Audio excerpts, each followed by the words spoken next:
What is up, ladies and gentlemen, Manny here. Welcome back to another round of Analytic Bouldering. I had a pretty nice boulder session recently here in the climbing gym, and one of the boulders stood out quite a lot in terms of technical difficulty and, comp style bouldering, so to say. And so I thought, hey, why not get the camera out and take a look at it?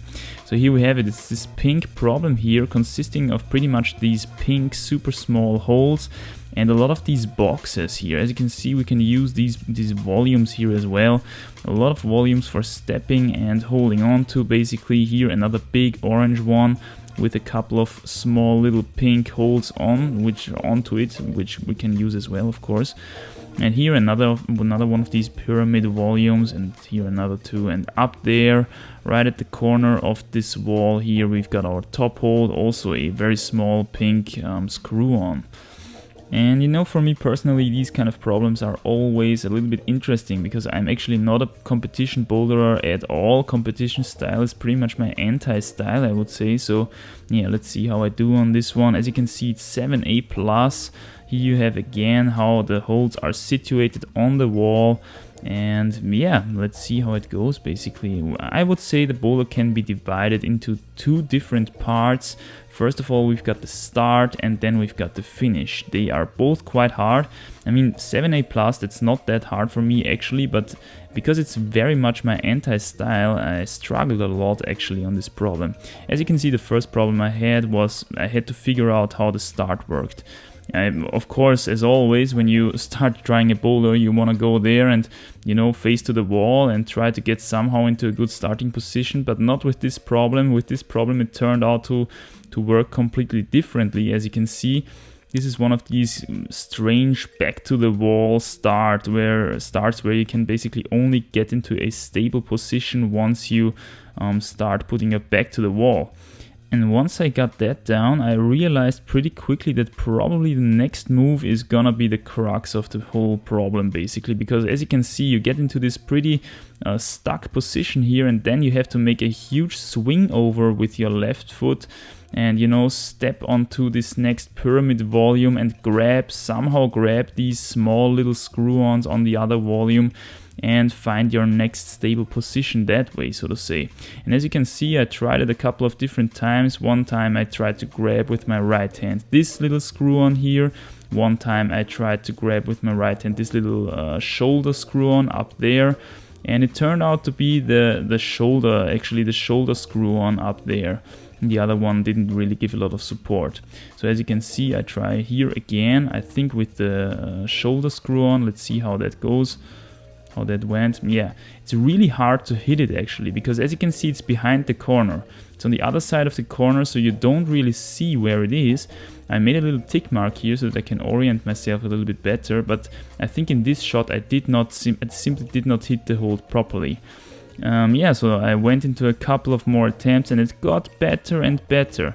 And the main reason why I figured I could actually do this move at some point is because I realized three little details which would help me stick this crux move. Here I already almost stuck it, made a little bit of a crazy fall here. Again, one more time, almost there. And I think in this shot I stuck it for the first time. Let's take a look. That's it. That's how it works. And yeah, one more time in the slow-mo. Pretty epic move actually when you everything falls into place and you hit your left foot perfectly and your right hand perfectly onto this Gaston screw on there. And from there it's actually not over. The end of the boulder is also quite challenging, but let's take a look first at the three details which I believed made the difference for me sticking this first hard move there. First of all, we've got to take a look at our right foot. In the beginning I tried to simply smash my whole foot onto this big pyramid volume down there. But actually you have to already turn your foot in quite a bit, like this. And the reason why this is so helpful for this move is that if you're starting with an already more turned foot, you don't have to turn your foot while you're actually doing the movement anymore. And this is gonna save you a lot of time actually. The second little detail which helps me to stick this first move becomes apparent when we take a look at this shot here more from the side.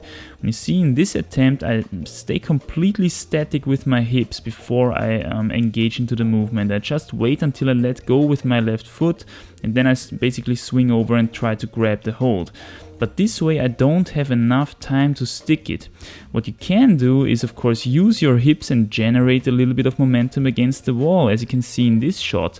I go out first, then go back in, generate a little bit of momentum to the wall, and then swing my left foot over. And here we can see it even better, I think, in this shot, where I stick it also. Bam. So it's really important, you know, when you think about this mechanically, to get yourself a little bit more time to stick your around the corner hold, basically swing your hips to the wall first and then engage into the movement. I hope that somewhat makes sense. And the third little detail which helped me to stick this move was actually what my left hand was doing while trying it. As you can see here, I'm kind of slow in my left hand to lock off this little screw on there. Bam! I'm already losing it basically when my right hand tries to grab the Gaston move. And I thought, okay, man, the holds are a little bit slippy, you know, maybe brush them and it's gonna work out.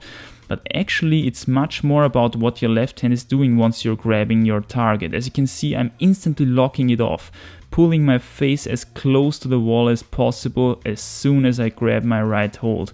And this is actually also something that reduces the force that enters your fingers, so to say, via the holds dramatically, because the more you swing away from the wall, the less you're locking these holds off, the more actual force you're gonna get into your fingers and the harder it's gonna be to hold the move. Then we've got this really cool Gaston move here, grabbing the next volume and switching the right hand at the same time, which is actually not even necessary, as I realized later. And then we gotta match somehow this volume and push ourselves in kind of a mental position there to grab for the top hold. And this is actually something that I figured is pretty damn hard when I still did not know what I had to do exactly. As you can see, I'm simply trying to match here and push myself over. But as it is with these big volumes, you might have noticed this already yourself. These big volumes basically represent a ton of holes which you can utilize in a different way, because it's so wide actually. It matters a lot if you're putting your left hand very much to the left of the volume or to the right of the volume. There's two completely different holes. And as you can see, what greatly helped me to get this mental done was when I pushed with my left hand on the most left side of the actual volume. Not in the middle, which I tried at the beginning, because another rule with big volumes is that you actually have to engage them at the very outside, you know, as far away from the wall as possible, because then you get the best leverage. But sometimes obviously this is not the case. In this case with this mantle I had to grab it at the very inner side of the volume. So yeah, that's basically all the lessons that I learned from this boulder. Now the only thing that's missing is basically the shot where I actually climb it. As you can see one more time, here the start, leaning over, swinging over, grabbing the Gaston, and performing the next Gaston move onto the next volume here already with the slower version, with not switching the right hand instantly, matching the volume. Left hand goes out, starts pushing, right hand goes onto the volume as well, pushes as well with the whole elbow, grabbing the top hold and matching. Hope you enjoyed this little episode of Analytic Bouldering, guys. See you soon in the next one. Bye.